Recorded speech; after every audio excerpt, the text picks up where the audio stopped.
Siang ini saya diberi tugas oleh Forum Negarawan, itu memang komunitas kami, tapi judulnya sangat berat. Saya diberikan topik atau judul yang adalah masalah negara dan tanggung jawab capres. Terus terang ini suatu judul yang berat karena memang permasalahannya berat. Saya akan to the point saja. Topik ini memang sangat menarik untuk dibicarakan pada akhir-akhir ini, di mana kita melihat panggung yang hiruk pikuk membicarakan siapa capresnya, siapa cawapresnya. Yang sangat jelas di depan mata kita adalah segelintir penguasa dan sekelompok cukong atau yang mempunyai uang, yang mempunyai kepentingan untuk berdagang. Mereka bersatu untuk menentukan siapa presiden yang akan datang. Tentu saja yang mereka pilih adalah presiden yang menguntungkan mereka, bukan yang menguntungkan rakyat. Bagaimana kita menyoblos dengan benar? Gak akan bisa benar, karena semua sudah dikuasai oleh suatu kekuatan yang bukan di rakyat. Pemilu itu sebetulnya adalah kesempatan di mana rakyat itu memilih, tapi itu sudah tidak ada. Kalau sistemnya masih seperti ini, di mana penguasa dan pemodal menjadi satu mengatur pemilu, ini benar-benar sangat berbahaya. Rakyat hanya menjadi penonton di pojok-pojok sana dan menjadi penggembira. Kalau disawer amplop senang, tapi itu hanya sekejap. Dia akan menderita 5 tahun yang akan datang, 10 tahun yang akan datang. Coba mungkin salah persepsi saya, tapi saya yakin dalam hati bapak-bapak dan para mahasiswa setuju dengan persepsi ini. Apakah betul sekarang ini rakyat berdaulat untuk memilih pemimpinnya? Saya tanya, Pak Rudi sudah gede-gede, padahal Pak Rudi di Amerika loh. Tolong ini disadari. Negara kita itu sedang sakit. Sehatkan dulu negara ini. Kalau negara yang sedang sakit kemudian melakukan pemilu, maka pemilunya juga akan berlangsung dalam keadaan sakit. Maka presiden yang terpilih juga dalam keadaan tidak sehat.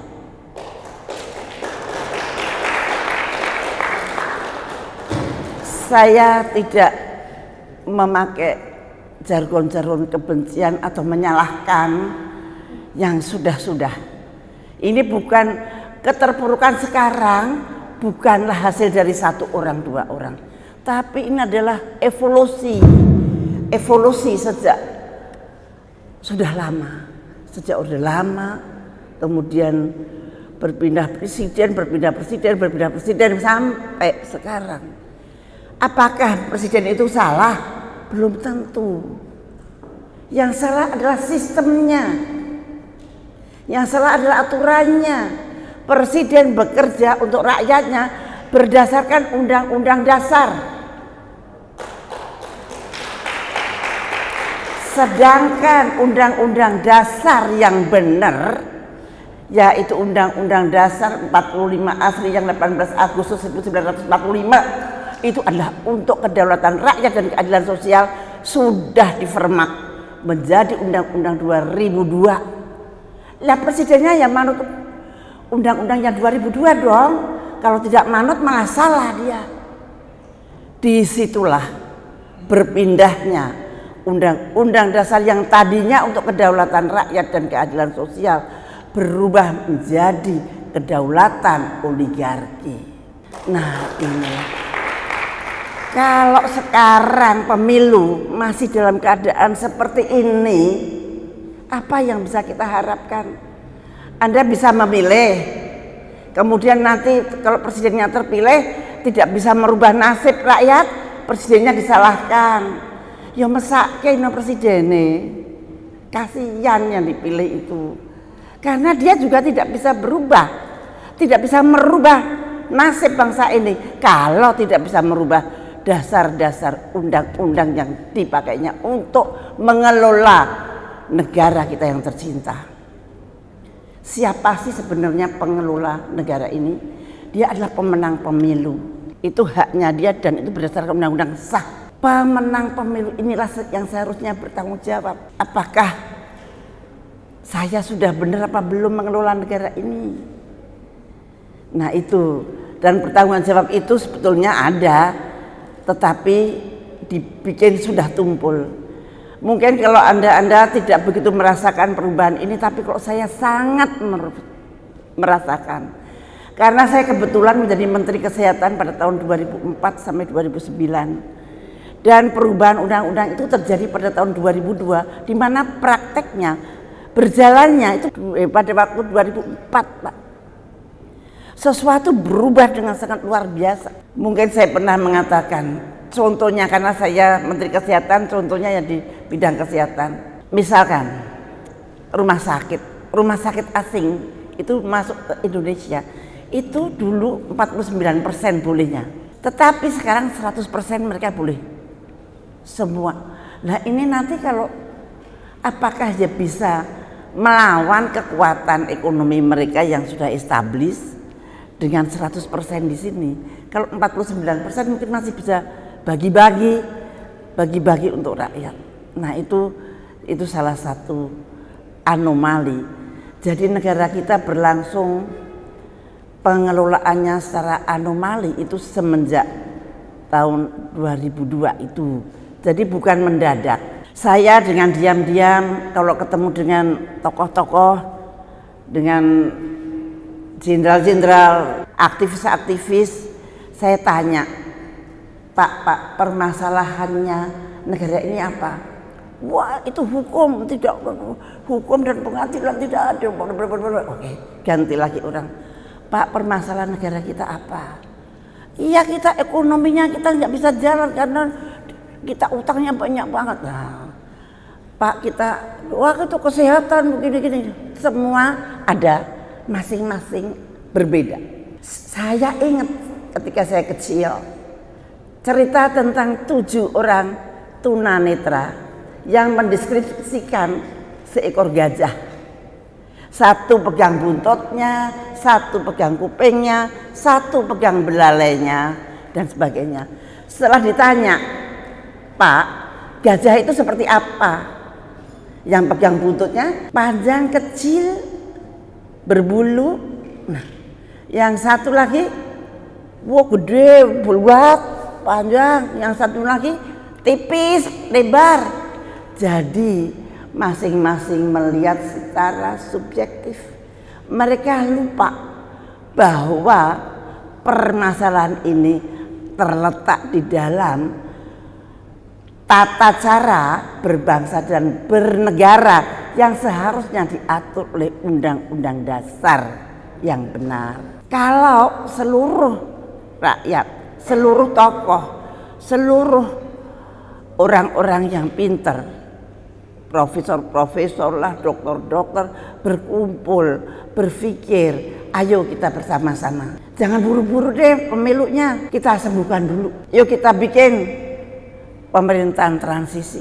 Setelah pemerintahan transisi kita baru mikirin pemilu yang benar.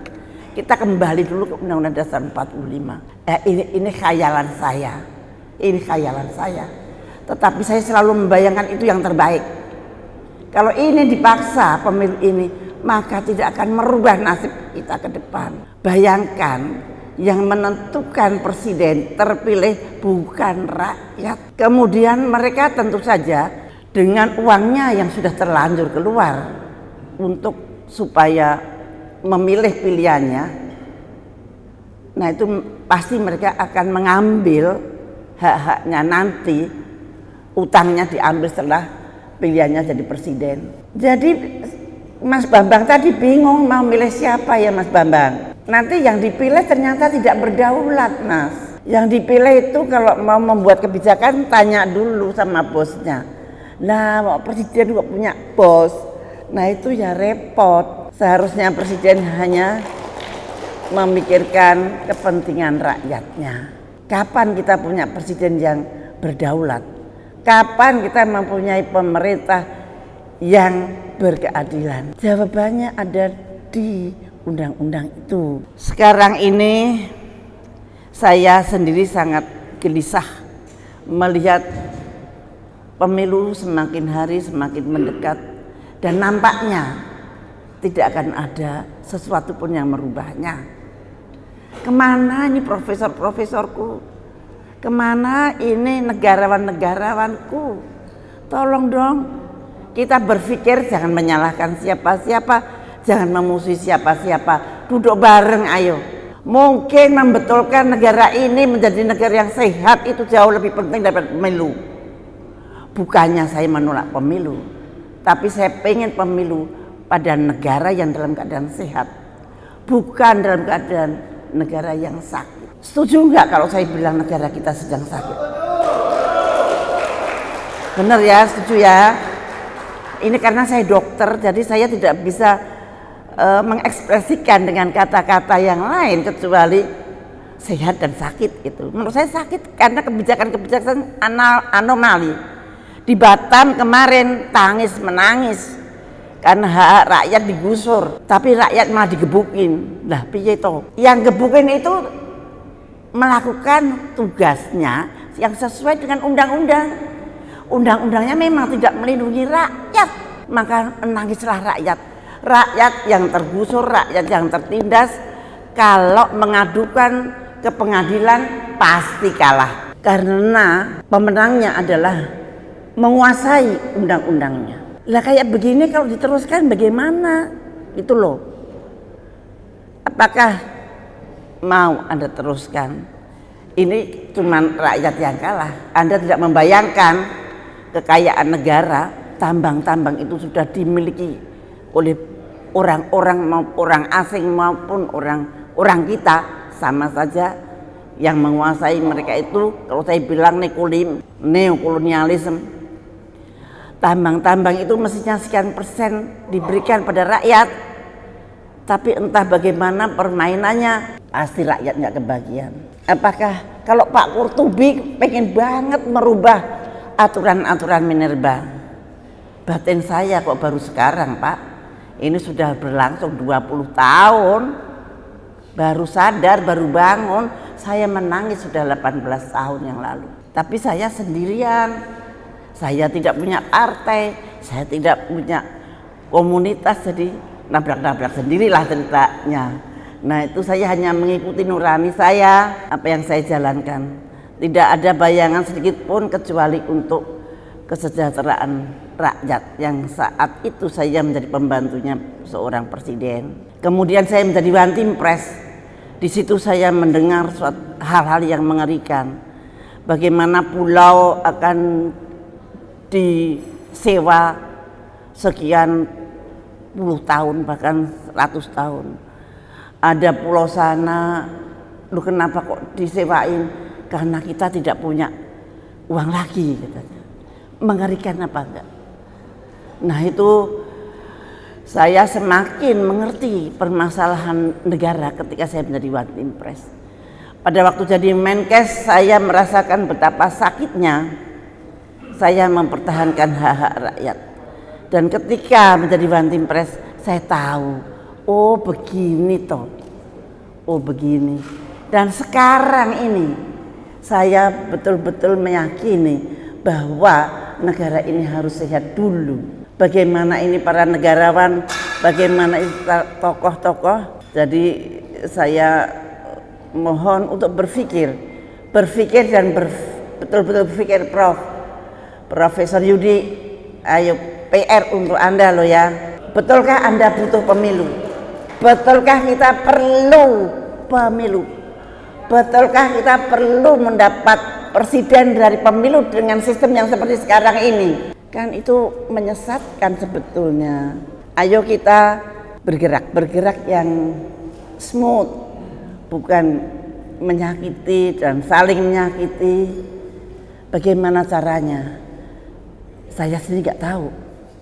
Tapi saya yakin profesor-profesor yang ada di forum negarawan mampu untuk mencari solusi ini. Jangan takut berpendapat.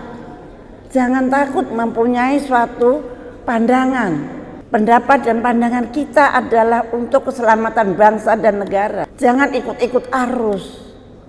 Coba merenung, nanti malah merenung. Betulkah rakyatku membutuhkan presiden dengan cara pemilu pada saat ini? Pak, kalau saya ceritakan satu-satu mengerikan. Ada anak miskin yang tidak diterima sekolah karena miskinnya. Ada anak, bukan satu orang, dua orang, banyak tuh yang dipimpin oleh seseorang yang ada di Depok. Kemudian ada persoalan-persoalan hukum yang paling menjadi berita itu persoalan hukum dan pengadilan, dan semua hanya menjadi berita di medsos. Nggak ada yang bisa menyelesaikan. Adanya Markus, adanya sih, nggak ada yang bisa menyelesaikan. Apakah Anda berharap presiden baru nanti bisa menyelesaikan? Selama undang-undang dasar kita itu masih yang 2002, nggak akan bisa. Presidennya siapapun pasti akan tersandung, pasti akan terganjal dengan undang-undang yang ada untuk memperbaiki nasib rakyat. Hampir nggak bisa. Maka tolong sadarlah. Saya ingin teman-teman yang ada di Forum Negarawan dan tokoh-tokoh yang ada di sini mulai sekarang berpikir, mungkin pandangan kita tidak ada gunanya atau belum akan ada gunanya. Tapi kalau kita mulai dari 1 orang, 2 orang, 100 orang, 1000 orang, lama-lama mudah-mudahan Tuhan memberikan jalan. Jadi permasalahan negara ini adalah karena tidak ada patokan yang jelas oleh pemerintah dalam menjalankan pengelolaan bangsa dan negara di Republik Indonesia ini. Patokannya karena sudah dirubah. Jadi patokan itulah, mereka nggak salah. Loh, kenapa sih kok rakyat tidak kebagian sih? Itu tambang emas di situ kok rakyatnya pada miskin semua. Udahlah, diemlah, itu sudah sesuai dengan undang-undang. Loh, itu tanahnya rakyat itu segitu banyak kok diambil sih? Ini saya punya surat-suratnya. Surat-suratmu tidak berlaku. Yang berlaku surat yang baru ini tuh itu sesuai dengan undang-undang. Rakyat kalah terus, kalah dan kalah. Belum lagi saya ngomongin tentang pandemi. Kalau saya ngomong sama Pak Rudiono, klop. Tapi kok di sini nanti saya dibilang hoak loh Pak. Kalau ngomong saya tidak berani ngomong pandemi. Jadi pandemik itu, apakah calon-calon capres atau capres-capres tersebut mengerti permasalahannya? What is pandemic? Dan bagaimana mengatasinya dengan baik?